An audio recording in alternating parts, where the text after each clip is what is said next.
কোনো প্রকার hand bitter ছাড়া মাত্র একটা ডিমের সাহায্যে আপনারা কিভাবে এমন একটা পারফেক্ট স্পঞ্জ ভ্যানিলা কেক বানাতে পারবেন, আজকে সেই A to Z রেসিপিটাই আপনাদের সাথে শেয়ার করব। এই জন্য প্রথমেই আমরা নিয়ে নিব একটা নর্মাল টেম্পারেচারে থাকা ডিম। এখন এই ডিমটাকে ফাটিয়ে আমরা ডিমের সাদা অংশ এবং কুসুম আলাদা করে নিব।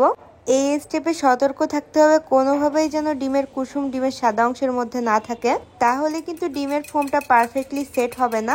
এখন আসি কেকের সব থেকে ইম্পর্টেন্ট স্টেপে, সেটা হচ্ছে ডিমের সাদা অংশকে একটা কাঁটা চামচের সাহায্যে ফেটে নিতে হবে। এই কাজটা একটুখানি সময় নিয়ে করতে হবে।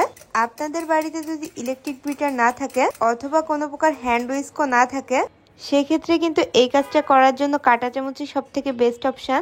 ডিমটা বিট করতে করতে এর মধ্যে দিয়ে দিব আমরা 1/3 কাপ চিনি।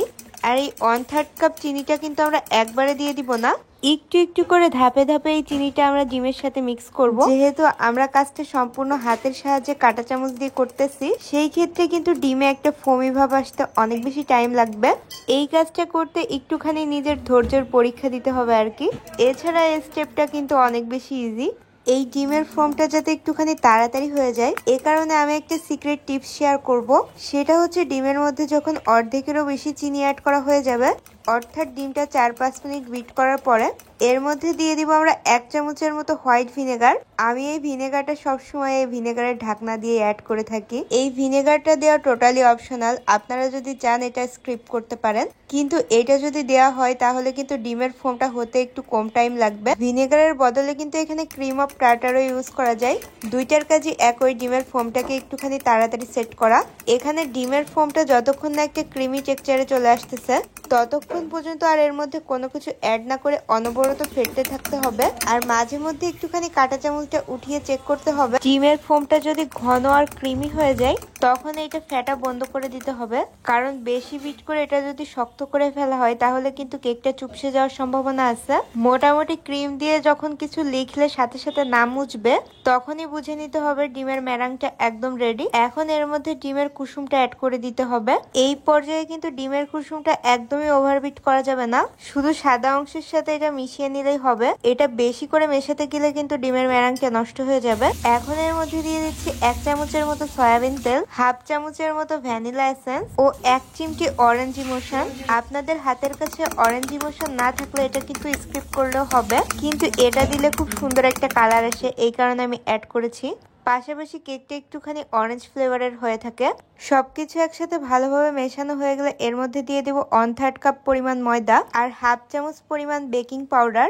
এখন এই ময়দা আর বেকিং পাউডারকে ভালোভাবে মিশিয়ে চেলে এই কেকের মিশ্রণের সাথে অ্যাড করব। এখানে মেশানোর কাজটা একটুখানি সময় নিয়ে ধীরে সুস্থে করতে হবে। এটা মেশানোর টাইমে যদি আপনি ধীরে সুস্থে ধৈর্য সহকারে না মেশান তাহলে আপনার কেকটা ফুলবে ঠিকই, কিন্তু কিছুক্ষণের ভিতরেই দেখা যাবে কেকটা চুপসে গেছে। সম্পূর্ণ মিশ্রণটা মেশানো হয়ে গেলে আমরা যেই পাত্রে কেকটা বসাবো ওই পাত্রে একটা লেখালেখির কাগজ অথবা বাটার পেপার বিছিয়ে নিতে হবে। আপনি যদি লেখালেখির কাগজ ইউজ করেন তাহলে কিন্তু অবশ্যই অয়েল ব্রাশ করে নিতে হবে, তা না হলে কিন্তু কেকটা এই পাত্রের সাথেই লেগে থাকবে। কেকের মোল্ডে অয়েল ব্রাশ করা হয়ে গেলে এর মধ্যে কেকের ব্যাটারটা দিয়ে দিচ্ছি আর মোল্ডটা সামান্য একটু আপ অ্যান্ড ডাউন করে নিচ্ছি। এতে করে কেকের ব্যাটারের মধ্যে যদি কোনো এয়ার বাবল থাকে তাহলে সেটা বের হয়ে যাবে। এই সম্পূর্ণ কেকটা কিন্তু আমরা চুলাতে বেক করব, এই কারণে বড়সড় একটা পাত্রের মধ্যে আমি একটা স্ট্যান্ড বসিয়ে নিচ্ছি। তারপর এটাকে 5-6 মিনিটের মতো প্রিহিট করে এর মধ্যে আমাদের কেকের মোল্ডটা দিয়ে দিব। আর গ্যাসের জালটা একদম মিডিয়াম টু লো ফ্লেমে রেখে এটাকে 20 মিনিটের মতো বেক করে নিব। কেকটা যেহেতু ছোট তাই খুবই কম টাইম লাগবে এটা বেক হতে। 20 মিনিট পর ঢাকনা খুলে যদি দেখেন আপনাদের কেকটা হয়নি, তাহলে আরো 5-6 মিনিট বেক করে নিতে পারেন। অনেকেই আছেন যারা বেকিং জার্নিতে নতুন, তারা বুঝেন না কেকটা হয়েছে কিনা। সেই ক্ষেত্রে একটা টিপস আছে, একটা টুথপেক অথবা যে কোনো কাঠি এই কেকের মধ্যে দিবেন। যদি সেটা একদমই ক্লিন আসে তাহলে বুঝবেন কেকটা একদম হয়ে গেছে। আদারওয়াইজ 5-6 মিনিট আরো বেক করে তারপরে কেকটা নামাবেন। কেকটা যদিও ঠান্ডা করে ডিমোল্ড করতে হয়, কিন্তু আমি যেহেতু এটাকে খুবই শর্ট নোটিসে ডেকোরেশন করব, এই কারণে আমি কেকটাকে গরম গরমই ডিমোল্ড করে নিচ্ছি। ভিডিওতে দেখেই বোঝা যাচ্ছে কেকটা আসলে কতটুকু পারফেক্ট হয়েছে, যেটা আমি ঘরে থাকা খুবই বেসিক উপকরণ দিয়ে বানিয়েছি। আপনারা যদি চান তাহলে একই প্রসেস ফলো করে কিন্তু চকলেট কেকটাও বানিয়ে ফেলতে পারেন। সেই ক্ষেত্রে যখন শুকনো উপকরণগুলো মিক্স করবেন 1 চা চামচ ভালো মানের কোকো পাউডার ইউজ করলেই হবে। তাছাড়া সবগুলো নিয়মই কিন্তু একদম সেম।